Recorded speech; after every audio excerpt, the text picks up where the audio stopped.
Vikings ruled the seas with their legendary longships.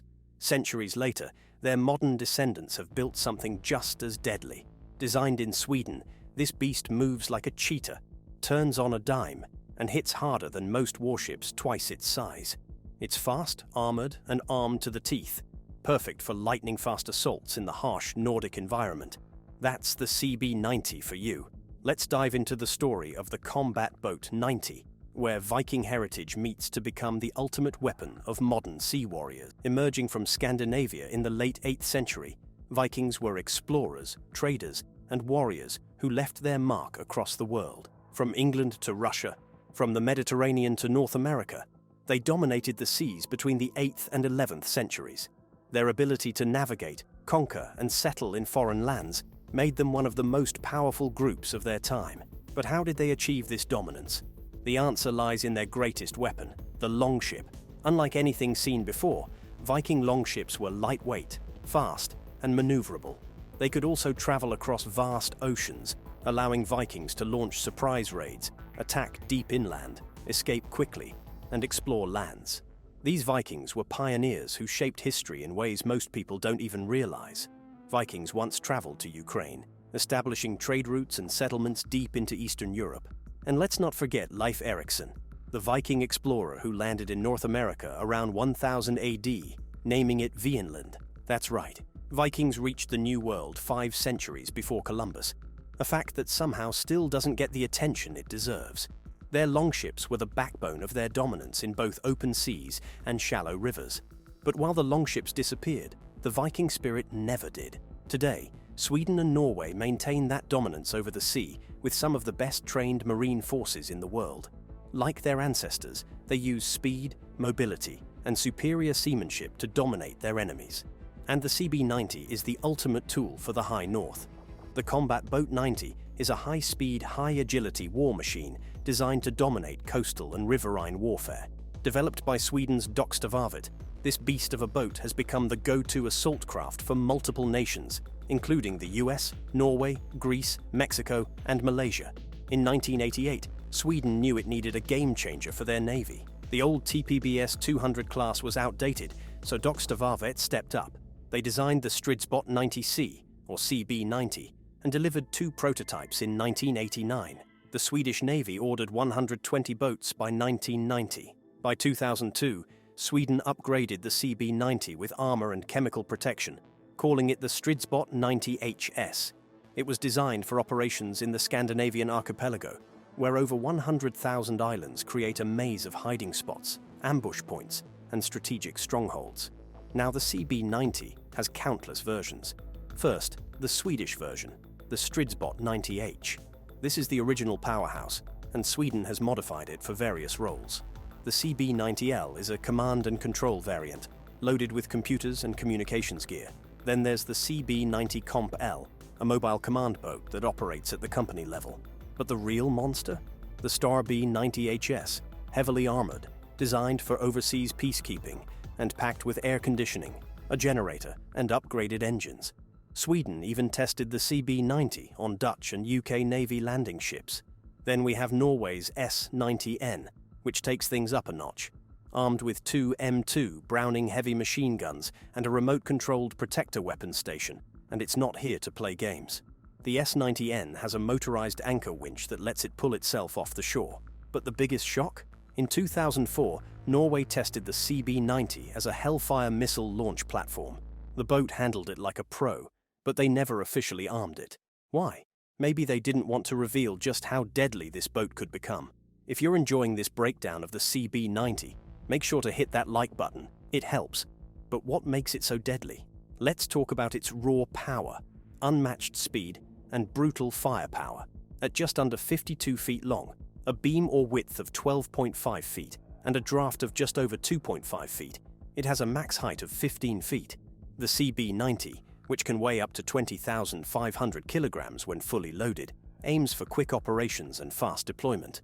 Its 2 Scania Fire 8 diesel engines, each capable of 625 horsepower, coupled with Kamewa water jets, allow it to reach a staggering speed of 40 knots.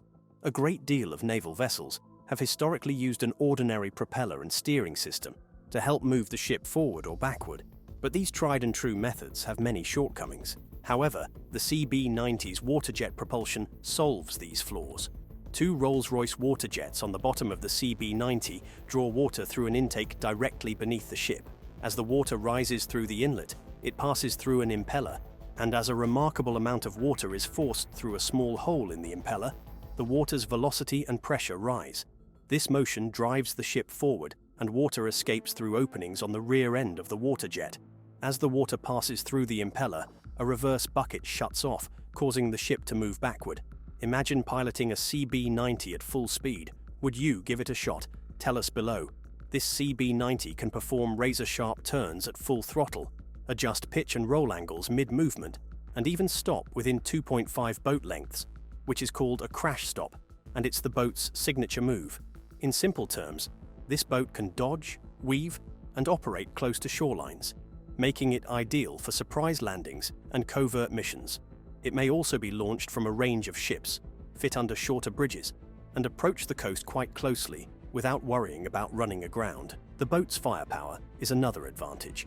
Being equipped with 50 caliber machine guns, 7.62mm machine guns, Mk-19 grenade launchers, and the ability to deploy naval mines or depth charges, it's ready to unleash devastation at a moment's notice to hunt down enemy submarines or mini-submarines in the shallow waters of the Baltic Sea.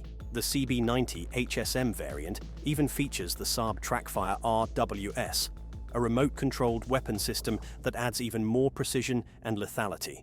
The system calculates position and movement in real time to strike with very high precision. Furthermore, the boat has rails at the back that allow the passengers to throw up to 6 depth charges or naval mines. A bow ramp up forward allows the 21 Marines who fit into the centerline carry-on to leave the ship. These features make the CB-90 a nightmare for the enemy.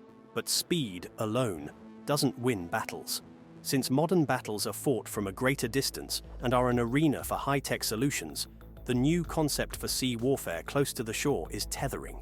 The Swedish Marines are now testing out the Amphbat 2030, where the CB-90 is equipped with airborne sensors and communication systems that let the Marines spread out over a large area and share a common operational picture. This way, the Marines can be more lethal and less vulnerable. Due to the unique geography of the Baltic Sea, the Combat Boat 90 can operate fast from the archipelago of Åland and the Stockholm archipelago to both Gotland and Bornholm, and still have the option to stay hidden near the coastline. It is ready to sink and take down whatever comes from the east. Speaking of troops, the CB-90 can carry up to 18 fully equipped amphibious soldiers, and unlike most landing crafts, this one can support them with suppressive fire, rapid repositioning, and even high-speed extractions. The shallow draft of just 0.8 meters allows it to operate in tight coastal areas and riverbanks. The US Navy, recognizing its potential, adopted a modified version called the Riverine Command Boat. If the world's most powerful navy sees value in it, that speaks volumes. And yet, some still question whether a boat designed in 1990 can hold its own in modern warfare. The answer? Absolutely. The CB-90 is perfect for asymmetric warfare, where speed and surprise mean everything. You don't believe it. Now let's talk in numbers. Some argue that its success is exaggerated, citing the fact that while it has been adopted by multiple nations, it has yet to prove itself in large-scale conflicts. Then there's the case of the United States. In 2007, the US Navy tested the CB-90 as a riverine command boat. After securing a $2.8 million contract for a prototype, it was later adopted for operations. Now, the CB-90 continues to spread its influence. The Mexican Navy acquired 40 units between 1999 and 2001, and later secured a production license, proving its adaptability. The Norwegian Navy purchased 20, branding it the 90N, further cementing its reputation. Even luxury versions have been sold to unknown buyers in Abu Dhabi, proving that its appeal extends beyond military operations. What is clear is that this combat boat has disrupted naval warfare in ways few could have predicted. If you made it this far, you're officially a CB-90 expert. Hit subscribe so you don't miss more epic military tech breakdowns. This influence is evident in Sweden's decision to supply Ukraine with the CB-90, which has proven to be a game-changer against Russian forces. In 2024, Sweden donated 32 CB-90s to Ukraine, where they've proven their worth in Black Sea and Dnipro River operations. One of the most spectacular moments came in September 2024, when a CB-90 equipped Ukrainian crew reportedly downed a Russian Su-30SM jet using a manpad system. This incident showcased the boat's combat capabilities and highlighted its role in modern hybrid warfare. International law and the UN Charter grant every country the right to defend Ukraine against Russian aggression and alleged genocide.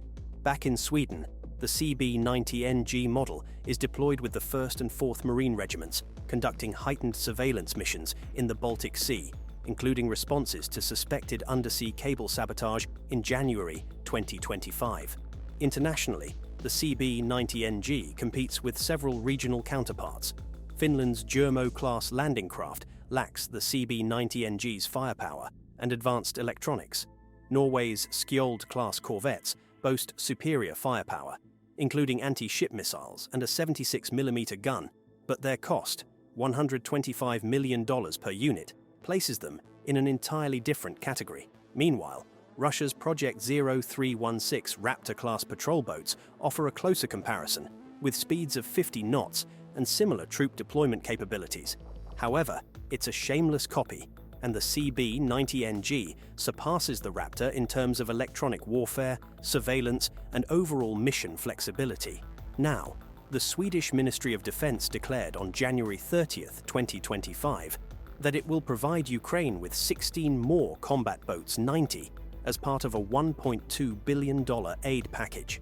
Sweden's decision to send these boats to Ukraine is part of a broader effort by Western allies to weaken Russia's hold on occupied territories.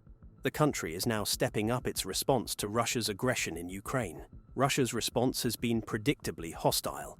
Moscow has dismissed the CB-90's significance, pointing to its own Raptor boats as a superior alternative.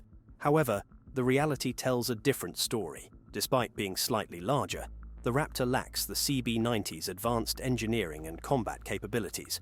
More importantly, Russia's reliance on Western components, such as American-made Caterpillar engines and British Rolls-Royce water jets, has left its military struggling to maintain these boats under sanctions. Since the start of the war, Ukraine has destroyed multiple Raptors using drones and rocket launchers, proving their vulnerability in combat. The arrival of the CB-90 in Ukraine could significantly shift naval operations in the Black Sea and the Dnipro River Delta. The Ukrainian Navy has already demonstrated its ability to strike Russian warships, and the addition of these high-speed assault craft enhances its ability to launch raids on occupied areas. If Ukraine uses the CB-90 effectively, it could disrupt Russian supply lines and force the Kremlin to rethink its defensive strategies in Crimea and along the Dnipro River. Whether this will be enough to reclaim the occupied territories remains uncertain, but it is known that Russia will not be able to ignore this new threat. But here's the real controversy. Should more nations be adopting the CB-90? With tensions rising worldwide, some argue that investing in these fast attack boats is the key to securing coastlines and riverine territories. Others believe naval warfare is shifting toward larger, more technologically advanced ships. The reality? Wars aren't always fought with destroyers and aircraft carriers. In the chaotic, unpredictable battlefield of today, the CB-90 is the kind of weapon that can change the tide in an instant. That's a wrap on the Scandinavian war machine. With its unmatched speed, firepower, and versatility, this modern Viking vessel continues to prove its dominance on the sea. But what do you think? Is the CB-90 the king of coastal warfare, or are there better alternatives? Drop your thoughts in the comments below. And if you enjoyed this deep dive, don't forget to hit that like button, subscribe for more military tech breakdowns, and turn on notifications so you never miss an upload. See you in the next one.